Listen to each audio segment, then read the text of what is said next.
నమస్తే. మనం December month 2025 సంవత్సరానికి సంబంధించిన రాశి ఫలాలు ఎలా ఉన్నాయో తెలుసుకుందాం.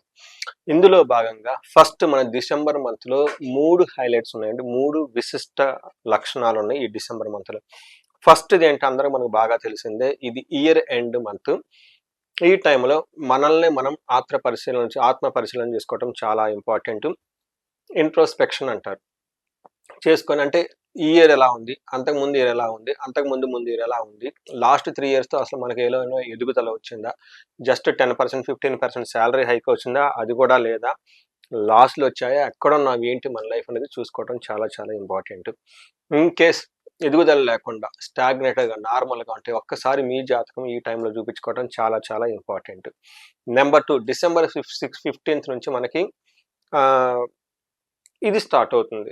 ధనుర్మాసం. ఎప్పుడైతే ధనుర్మాసం స్టార్ట్ అవుతుందో, మనకి ఊళ్ళల్లో పండగ వాతావరణం స్టార్ట్ అవుతుంది. పేడ కల్లాపు చల్లుకోవటం, ముగ్గులేసుకోవటం, గొబ్బెమ్మలు పెట్టుకోవటం, హరిదాసులు రావటం, గుళ్ళల్లో నామ గోత్రాలు చాలామంది చెప్పించుకుంటూ ఉంటారు. ఈ హోల్ ధనుర్మాసం అంతా. ఈ టైంలో ఆధ్యాత్మికంగా ఉండటంతో పాటు, ఇది మనకి సంక్రాంతి పండగకి మంత్ అంతా సెలబ్రేట్ చేసుకున్నట్లు ఒక వాతావరణం వచ్చేస్తుంది.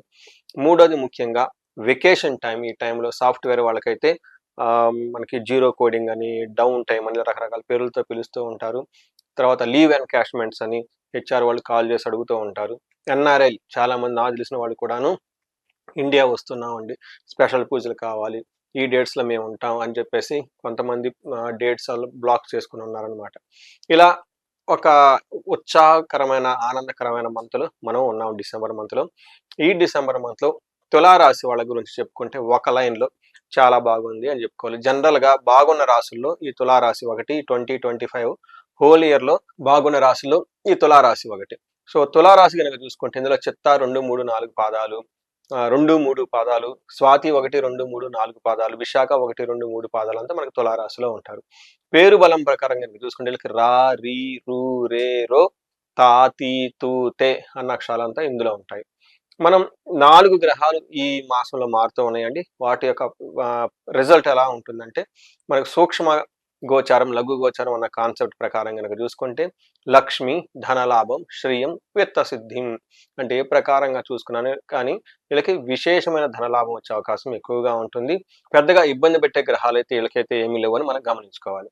మూడో ఇంట్లో సూర్యుడు ఉంటే మనకు సంస్కృతంలో మహర్షులు ఏం చెప్తారంటే, ఆరోగ్యం, నిత్య సంతోష, బంధుమిత్ర సమాగమః, అర్ధలాభ, పుత్ర సౌఖ్యం, ఇష్ట సిద్ధి, తృతీయగే రవి అంటారు. అంటే మూడో స్థానంలో రవి ఉంటే ఎన్ని బెనిఫిట్స్ ఉంటాయి అంటే, ఆరోగ్యం బాగుంటారు, సంతోషంగా ఉంటారు, బంధుమిత్రులతో కలిసి ఉంటారు, అర్ధం ధనలాభం వచ్చేస్తుంది, పుత్రులతో సౌఖ్యంగా ఉంటారు, అనుకున్న పనులన్నీ జరుగుతూ ఉంటాయి. సో, ఫాదర్‌కు మాత్రం హెల్త్ విషయంలో కొంచెం జాగ్రత్తగా ఉండాలి ఈ మంత్‌లో. నెక్స్ట్ కుజుడు కూడాను మూడో ఇంట్లో ఉండటం తోటి 2 క్రూర గ్రహాలు మూడో ఇంట్లో ఉండటం చాలా విశేషమైన యోగ్యతనిస్తుంది. చాలా ధైర్యంగా, సాహసంగా, పట్టుదలగా అన్ని పనులన్నీ చేసుకుంటూ ఉంటారు. కుజుడు మూడో ఇంట్లో ఉంటే ఏం చెప్తారంటే మన మహర్షులు, విత్తలాభ, సదా ఆరోగ్యం, ఇష్టసిద్ధి, సుఖావహ, వస్త్రలాభో, ధన ప్రాప్తి, తృతీయ స్థానకే కుజ అని చెప్తారు. అంటే కుజుడు మూడో ఇంట్లో ఉంటే, మంగళుడు కనుక మూడో ఇంట్లో ఉంటే విత్తలాభం అంటే రావాల్సిన ధనం వస్తుంది, ఆరోగ్యం బాగుంటుంది, ఇష్టసిద్ధి అనుకున్న పనులన్నీ సాధించుకుంటూ ఉంటారు, సుఖావహ సుఖంగా ఉంటారు, వస్త్రలాభం ఉంటుంది, ధనలాభం ఉంటుంది అని చెప్తారు. అంటే ఇప్పటిదాకా సూర్యుడు ఏవైతే బెనిఫిట్లు ఇచ్చారు, కుజుడు కూడా ఏ బెనిఫిట్లు ఇలా కలిగిస్తూ ఉన్నారు.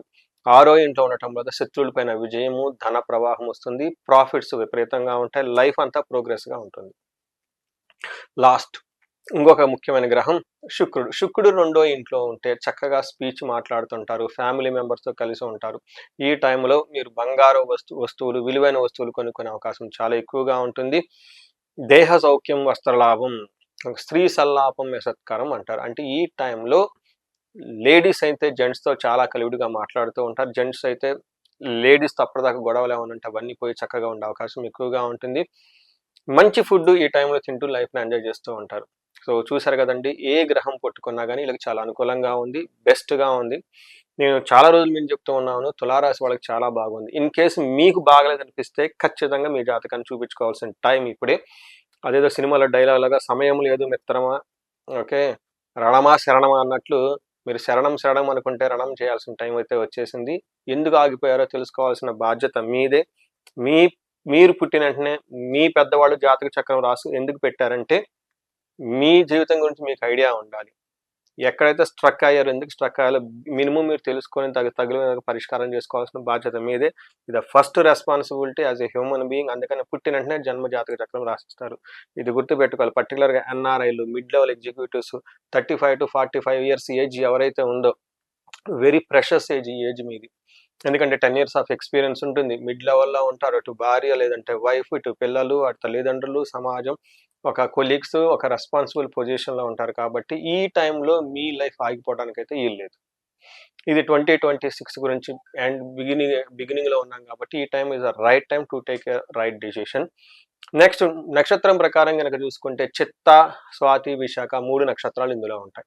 ఇందులో చిత్తా నక్షత్రం చూసుకుంటే వీళ్ళకి ఐశ్వర్యవంతంగా ఉంటుంది, జయప్రదంగా ఉంటుంది, ధనలాభం ఉంటుంది, విశేష ధనలాభం ఉంటుంది. ఒక గొడవలు మాత్రమే అవకాశం ఎక్కువగా ఉంటుంది. ఇది కూడా రియల్ ఎస్టేట్ గురించి కానీ, లేదంటే అన్నాదమ్ముల మధ్య గొడవలు అయ్యే అవకాశం ఎక్కువ ఉంటుంది. నెక్స్ట్ స్వాతి నక్షత్రం వాళ్ళు చూసుకుంటే ఐశ్వర్యవంతంగా ఉంటుంది, సంపదలు ఉంటాయి, అఖండ ఐశ్వర్యం వస్తుంది, ధనలాభం విపరీతంగా వచ్చే అవకాశం ఉంటుంది. వీళ్ళకి కూడాను కలహము, గొడవలు అయ్యే అవకాశం ఎక్కువగా ఉంటుంది. రియల్ ఎస్టేట్లో ఉన్న వాళ్ళు కానివ్వండి, లేదంటే అన్నాదమ్ముల మధ్య గురించి కానీ గొడవలు వచ్చే అవకాశం ఎక్కువ ఉంటుంది. లాస్ట్ విశాఖ నక్షత్రం వాళ్ళకి ఐశ్వర్యవంతంగాను, సంపదలు, ధనలాభము, మృష్టాన్నము, ధనలాభం విపరీతంగా చూపిస్తూ ఉంది. అయితే ఈ రాశి వాళ్ళకు కూడాను కలహము, గొడవలు అయ్యే అవకాశం ఎక్కువగా ఉంది. ఇవి కాకుండా చిత్తా, స్వాతి, విశాఖ చిత్తా, స్వాతి నక్షత్రం వాళ్ళకి స్త్రీ నాశనం లేదా పురుష నాశనం. వీళ్ళకి ఎవరైతే కనుక తెలిసిన వాళ్ళు ఉంటే వాళ్ళు ఇబ్బంది పడటం వల్ల తద్వారా సెకండరీ ఎఫెక్ట్ మీకు కూడా ఇబ్బందులు పడే అవకాశం ఉంటుంది. విశాఖ నక్షత్రం వాళ్ళకి కార్యహాని, అనుకున్న పనుల్లో సక్సెస్ ఉండకుండా ఇబ్బందులు పడే అవకాశం ఎక్కువగా ఉంటుంది. విశాఖ నక్షత్రం వాళ్ళు కొంచెం జాగ్రత్తగా ఉండడం ఎంతైనా అవసరం. వీళ్ళకి రాహుకేతుల యొక్క ప్రభావం ప్లస్ జ్యేష్ఠ నక్షత్రంలో సూర్యుడుగా ఉండటంతో కార్యహాని అయ్యే అవకాశం ఎక్కువగా ఉంది. సో చూశారు కదండి, ఈ తులారాశి వాళ్ళకి ఒక బెస్ట్ మంత్లో మీరు 2025లో శుభం కార్డుతో ఈ ఇయర్ అయితే మీరు 2025 బాయ్ చెప్పబోతున్నారు. ఇన్ కేస్ మీకు ఎవరైనా రెమెడీలు చేసుకోవాలంటే, భార్యాభర్తల మధ్య గొడవలు అంటే అన్యోన్య దాంపత్య పాశుపతం, ధన సంపదలు ఉంటే కుబేర పాశుపతం, ఎవరికైతే కోర్టు కేసులు ఇవన్నీ ఉంటే, వాళ్ళకి లీగల్ కేసులు ఉంటే చండీ హోమము, లేదంటే ఇండివిజువల్గా జాతకం చూపించుకోవడం చాలా అవసరం. ఎవరికైనా గనక హెల్త్ కాంప్లికేషన్స్గా ఉంటే అమృత మృత్యుంజయ పాశుపత హోమము, విశేష హోమం చేయించుకోండి. ఎనీ కనుక ప్రాబ్లం మీకు ఎక్కడైనా కనుక ఆగిపోయి ఉంటే ఈ స్క్రీన్ మీద కనిపిస్తున్న నెంబర్ ద్వారా కనెక్ట్ అవ్వండి. మీకు కావాల్సిన పరిష్కారం అయితే ఖచ్చితంగా పొందండి. దానికి కావాల్సిన రెమెడీస్ చేసుకుని జీవితం 10 రెట్లు ముందుకెళ్లే విధంగా మీకు ఇంకా చాలా అవకాశం ఉంటుంది.